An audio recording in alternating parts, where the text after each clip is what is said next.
Oi pessoal, tudo bem? Eu sou a Verônica do canal Trago um Livro e o livro que eu trago hoje é um livro que não se extingue.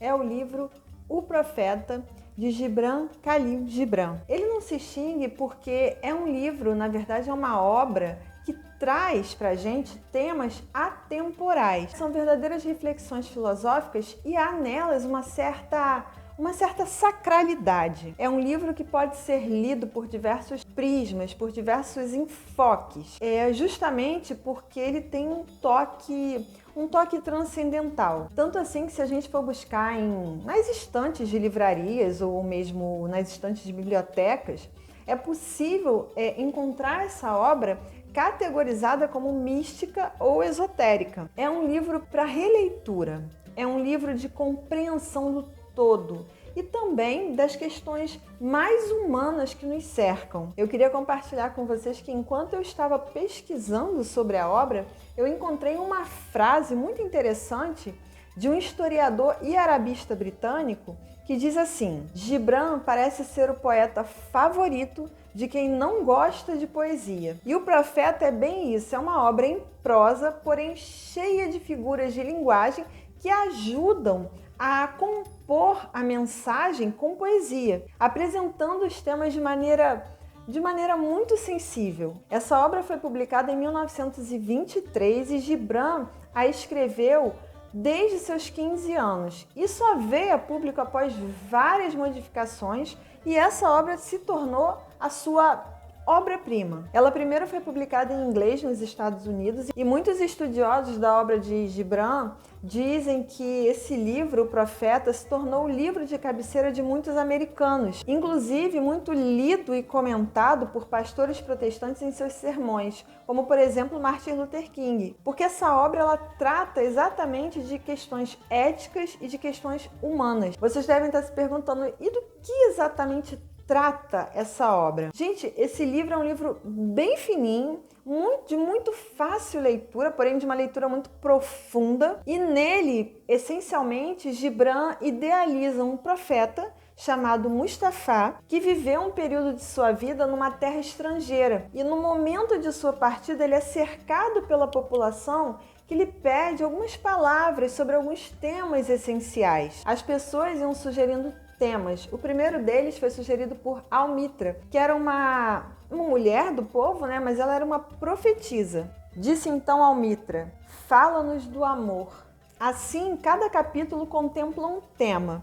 São basicamente 26 capítulos sobre questões filosóficas e questões espirituais, como a vida, o amor, a morte, os filhos, a liberdade, o casamento, a prece, a dor, o autoconhecimento, etc. E ao ser solicitado para falar sobre os temas, o profeta nos ensina algo. Ele nos põe para pensar. E relendo o livro, eu lembrei de um filme que eu assisti aqui pelo YouTube mesmo, nesses canais de vídeo gratuitos. E eu vou deixar essa dica para vocês. O filme se chama O Lak, O Mensageiro. É um filme turco, porém ele dialoga bastante com o livro O Profeta, do libanês Gibran. Aliás, Gibran Khalil Gibran, ou simplesmente Khalil Gibran, ele nasceu em 6 de dezembro de 1883, na cidade de Bicharré, no Líbano. Eu tive a oportunidade de visitar o Museu de Gibran quando eu morava no Líbano, que fica em Bicharré,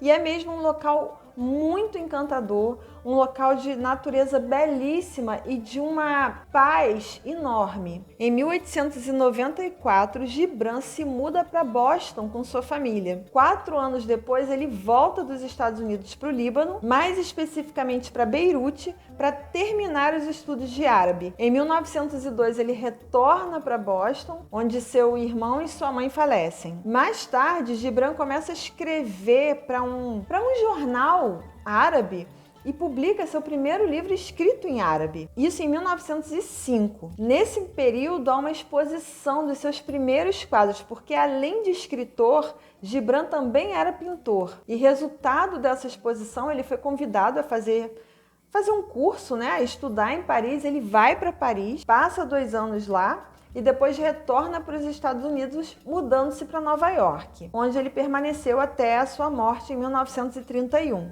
Gibran faleceu relativamente jovem ainda e estima-se que ele levou ao menos 36 anos para escrever, para consolidar a obra O Profeta. E existe nesse livro um quê espiritualista, um quê filosófico, um quê orientalista, e todos esses quês, eles concorrem para o que Gibran responde a um crítico. Gibran diz o seguinte: será que eu o escrevi? Ele me escreveu. E o tecelão disse: fala-nos do vestir. E ele respondeu: vossas roupas escondem grande parte da vossa beleza, mas não escondem o que não é bonito. E apesar de buscardes nas roupas a liberdade da privacidade, o que podereis encontrar serão uma armadura e uma corrente. Andai ao sol e ao vento com mais pele e menos vestimentas. Pois o sopro da vida está no sol e a mão da vida está no vento. Alguns de vós dizeis: foi o vento norte que teceu as roupas que usamos. E eu digo: sim, foi o vento norte, mas a vergonha foi seu tear, e o enfraquecimento dos músculos foi o seu fio. E quando seu trabalho terminou, ele riu na floresta. Não esqueçais que a modéstia é um escudo contra os olhos dos impuros. E quando não houver mais impuros, o que fará a modéstia, além de acorrentar e sujar a mente? E não esqueçais que a terra adora sentir vossos pés descalços, e o vento deseja brincar com os vossos cabelos. Linda essa passagem, né? Vejam que até o vestir é tratado aqui na obra e nos transmite, na verdade, uma sensação de comunhão com o todo, comunhão com a natureza, uma sensação de pertencimento à terra. Nem melhores, nem piores, pertencentes. É de uma profunda sinergia entre as coisas que existem e a gente. Um chamamento à unidade. E todas essas visões trazidas aqui na obra são bastante contemporâneas. Por isso o texto é atemporal. É um todo circular, cada capítulo é um tema, mas é de um equilíbrio muito grande. Uma espécie de ciranda que viabiliza o respeito, a união, a sustentabilidade e a continuidade. Gibran trata aqui de um sagrado que é possível ver esse sagrado transitar pela perspectiva islâmica, pela perspectiva judaica, cristã, por exemplo.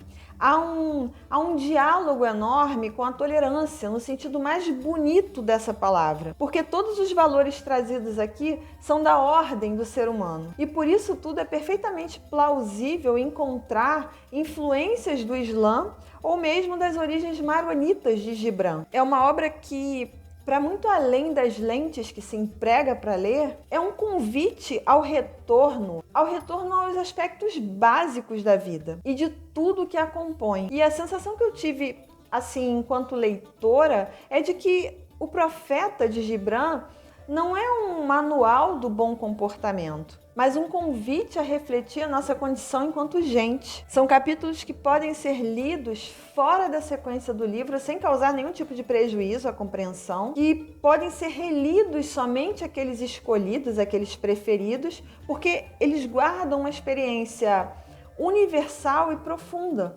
para cada assunto tratado. Bom, gente, é uma verdadeira expedição aos temas propostos, um passeio generoso, um passeio poético por muito daquilo que faz parte da nossa essência, como o amor, casamento, filhos, doar, comer e beber, trabalho, alegria e tristeza, casas, vestir, comprar e vender, crime e castigo, leis, liberdade, razão e paixão, dor, autoconhecimento, ensinar, amizade, falar, tempo, bem e mal, prece, prazer, beleza, religião e morte. É um livro, então, gente, bastante espiritualizado. Ele pode Ele pode transitar, ele pode caminhar por várias tribos, desde os religiosos enxergando nele a sacralidade por meio da relação com passagens bíblicas, por exemplo, aos que se interessam pelo orientalismo, até